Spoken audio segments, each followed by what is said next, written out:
নমস্কার দর্শক বন্ধু, আবারও গুরুত্বপূর্ণ একটা ভিডিও নিয়ে উপস্থাপন করব তোমাদের সামনে। একাদশীর দিন কি তুলসীতে জল দেওয়া যাবে? তুলসী কি রবিবার দিন রোপণ করা যাবে? তুলসী গাছে কি জল দেওয়া যাবে? তাই বারবার এই প্রশ্ন তো অনেকের কাছে পেয়েছি, এই প্রশ্নের উত্তর এখন দেওয়ার চেষ্টা করব।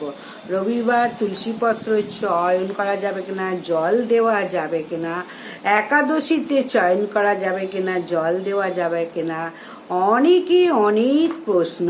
অনেকে আবার নিষেধ করে, একদম রবিবারে জল দেবে না, একাদশীতে জল দেবে না। যারা এরকম বলে থাকে, যে অনেক সময় বলে তুলসী মহারানী উপবাস থাকে শ্রী বিষ্ণুর জন্যে, দিলে কিন্তু ঘোর অপরাধ। তাই প্রতিবার এই একাদশীর দিন এই প্রশ্ন অনেকের মনে। শাস্ত্রে কি উল্লেখ করা আছে সেটাই বলবো। আসলে কি জল দেওয়া যাবে না যাবে না, শাস্ত্রে কি বলছে? অনেক লোক কেন বলছে যে একাদশীতে তুলসীতে জল দেবে না, রবিবারে জল দেবে না, এরকম কেন বলা হয়? সঠিক ব্যাখ্যা কি, সঠিক উত্তর কি, শাস্ত্রের সঠিক সিদ্ধান্ত কি, এখন সেটাই বলবো। অনেক মানুষ অনেক কথা বলবে, এটা স্বাভাবিক, কিন্তু কোন দিকটা গ্রহণ করবে? যেটা শাস্ত্র সিদ্ধান্ত, শাস্ত্রের উল্লেখ রয়েছে, সেটা প্রত্যেক মানুষের গ্রহণ করা উচিত।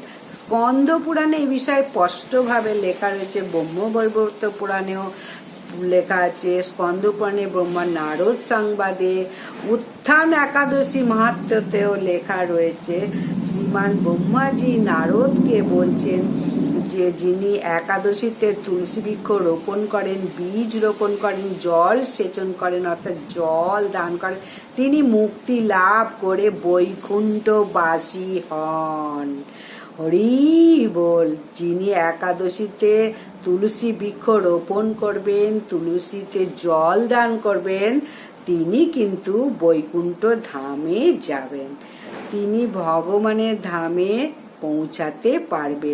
যিনি একাদশীতে বৃক্ষ রোপণ করবেন, জল দান করবেন, স্বয়ং ব্রহ্মাজি স্কন্দ পুরাণে নারদ সম্ভাষে বলেছে যে একাদশীতে যদি কেউ জল দান করে, সে বৈকুণ্ঠ ধামে গমন করবে।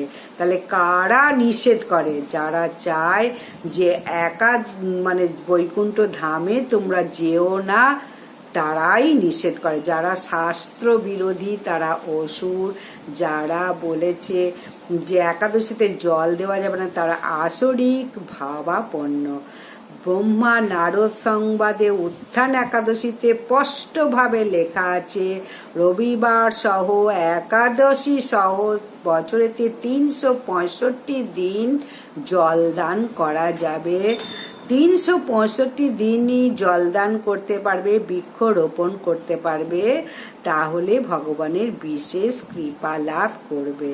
তবে এখন বলবো ব্রহ্মবৈবর্ত পুরাণে কি বলছে। যুধিষ্ঠির শ্রীকৃষ্ণ সংবাদে বলছে, কামিকা একাদশী ব্রতে মাহাত্মে বলছে, যিনি একাদশী সহ প্রতিদিন তুলসীতে জল সিঞ্চন করেন, যমরাজ তার কাছে আসতে ভয় পান। যিনি প্রত্যহ তুলসী স্পর্শ করেন, তাকে ছুতে পারে না, তাকে প্রণাম করলে সমস্ত রোগ দূর হয়, তুলসী দেবীকে দর্শন করলে সমস্ত পাপ দূর হয়। কামিকা একাদশী মাহাত্ম্য প্রসঙ্গে, যিনি একাদশী সহ প্রতিদিন তুলসীতে জল সিঞ্চন করেন, যমরাজও তার কাছে আসতে ভয় পান। যিনি প্রত্যহ তুলসী স্পর্শ করেন, তার দেহ পবিত্র হয়, তাকে প্রণাম করলে সমস্ত রোগ দূর হয়, তুলসী দেবীকে দর্শন করলে সমস্ত পাপ দূর হয়, ভগবান শ্রী চরণে তুলসী অর্পণ করলে ভগবানের ভক্তি লাভ করে। তাহলে আমি বুঝতে পেরে সকলকে বোঝালাম যে একাদশী সহ প্রতিদিন তুলসীকে জল দান করলে, রবিবার সহ প্রতিদিন জল দান করলে স্বয়ং ভগবান বলছেন সেই ব্যক্তির কাছে যমও আসতে ভয় পায়, অর্থাৎ তাকে যমালয়ে যেতে হবে না। যিনি প্রতিদিন জল দান করতে পারবে একাদশীর দিন জল, এবং অবশ্যই তারা কখনো যমরাজে তারা ছুতে পারবে না, যমরাজ। তাহলে কারা চায়, যারা চায় তুমি মানে স্বর্গে না যাও, তারাই এইসব চায়। তারা মানে শাস্ত্র বিরোধী, তারা চায় বৈকুণ্ঠে না যান, তারা চান যমালয়ে যান। তারা ব্রহ্মবৈবর্ত পুরাণে বলেছে প্রতিদিন জল দান করা যাবে, 365 দিনই জল দান করা যাবে, এবং তিনি স্বর্গধামে পৌঁছাতে পারবে, তাকে নরক যন্ত্রণা ভোগ করতে হবে না। যিনি তুলসী মহারানীকে দর্শন করেন তিনি সমস্ত পাপ থেকে মুক্ত করেন। এতটাই তুলসী দেবী বৃক্ষ মানে স্পর্শ করলেও তিনি পবিত্র হবেন। ভগবান শ্রীকৃষ্ণের চরণে যদি কেউ তুলসী পত্র অর্পণ করে ভক্তি সহকারে, তিনি প্রেম ভক্তি লাভ করতে পারবে শ্রীকৃষ্ণের। তাই প্রতিদিন সকাল এবং বিকেল তুলসী বৃক্ষকে জল দান করো। তুলসী বৃক্ষ রোপণ করতে পারবে, তুলসী বীজ রোপণ করতে পারবে, প্রতিদিন আরতিও করতে পারবেন। প্রতিদিন বছরে 365 দিনই অর্পণ করতে পারবে, আরতি করতে পারবে, তুলসী চয়ন করতে পারবে। শুধু তুলসী চয়নের সময় একটু নিষেধ আছে, প্রদক্ষিণ করতে পারবে, প্রণাম করতে পারবে, তাহলে চয়নের সময় কিছু বিধি নিষেধ রয়েছে। তুলসী পত্র চয়ন করতে কারা পারবে না, কখন পারবে না, এইটা একটু শুধু ভালো করে শুনে নাও। যে সিদ্ধান্ত রয়েছে দ্বাদশীতে কখনো তুলসী পাতা চয়ন করবে না, অমাবস্যা, পূর্ণিমা, চন্দ্রগ্রহণ, সূর্যগ্রহণ কালে, রাত্রিকালে, রবিবার এবং সংক্রান্তিতে, এই সকল তিথিতে তুলসী পত্র চয়ন করা যাবে না। তাই তুলসী পাতা চয়নের ক্ষেত্রে বিশেষ বিধি নিষেধ রয়েছে, এইগুলো একটু মাথায় রাখো। কিন্তু জল দানের ক্ষেত্রে প্রতিদিনই দিতে পারবে, প্রতিদিন পত্র চয়ন করতে পারবে না, কিছু বিধিনিষেধ ভালো করে জানিয়ে দিলাম। এবং চয়ন সূর্য উদয়ের পূর্বে তোলো, যখন আলো আসবে, সূর্য আসবে, তখন মানে তুলসী পাতা চয়ন করবে। আর সূর্য যখন অস্ত যাবে তখনও কিন্তু তুলসী পাতা চয়ন করবে না। তাই প্রতিদিন সকাল বিকাল জল দান করতে পারবে। অনেকের প্রশ্ন, একাদশীতে তুলসী পত্র চয়ন করতে পারবো কিনা।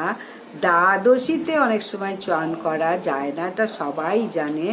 আমরা কখনো কখনো একাদশীতে দ্বাদশী যুক্তা যখন পালন করি, সেই ক্ষেত্রে একাদশীতে তুলসী পত্র তোলা যাবে না। সব থেকে ভালো সিদ্ধান্ত যে একাদশীর আগের দিন, দশমী যেদিনকে থাকবে সেদিনকে একটু বেশি করে তুলসী পত্র তুলে রাখো। শাস্ত্রে বলা হয়েছে তুলসী পত্র শুকিয়ে গেলেও সেই তুলসী পত্র ভগবানকে অর্পণ করা যাবে। একাদশীর 3 দিন 4 দিন আগে তুলসী পত্র বেশি করে চয়ন করে তুলে রাখো, তাহলে একাদশী দ্বাদশী বিষয়ে চিন্তা করতে হবে না। তাহলে গুরুত্বপূর্ণ বিষয়, তুলসীতে কোন দিন জলদান করা যাবে। রবিবারে জলদান করলে কি গতি হবে, তাহলে সেটা পুরো জানিয়ে দিলাম। যারা একাদশীতে তুলসী দেবীকে জলদান করেন রবিবার সহ, তারা বিশেষ করে ভগবানের কৃপা লাভ করে। বিশেষ করে একাদশীতে যদি জলদান করো, তাকে আর নরকে যেতে হয় না, বৈকুণ্ঠ ধামে চলে যান। এত সৌভাগ্যবান সৌভাগ্যবতী হতে পারবে। তাহলে যারা নিষেধ করে তারা আসরিক ভাবাপন্ন, তাদের কথা ভুলেও শুনবে না, কানেও শুনবে না, মনেও আনবে না।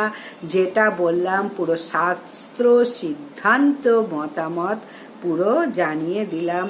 এই কথাগুলো প্রত্যেককে একটু শেয়ার করে দাও, তাহলে সকলের মানে উপকার হবে। কারণ অনেকে এই একাদশীর দিনকে জল ঢালে না, জল দিতে নেই, এইসব বলে। সকলের মঙ্গল বিধান করো। এই ভিডিওটা সবাইকে শেয়ার করে দিয়ে। তুলসী পত্র তোলার কিছু বিধি নিষেধ আছে, কিন্তু তুলসী গাছে জল দেওয়া, তুলসী পত্র বসানো মানে তুলসী গাছ বসানোর কোনো বিধি নিষেধ নেই। 365 দিনই এই কাজ করতে পারবে। আজকের মতো বিদায়, নমস্কার।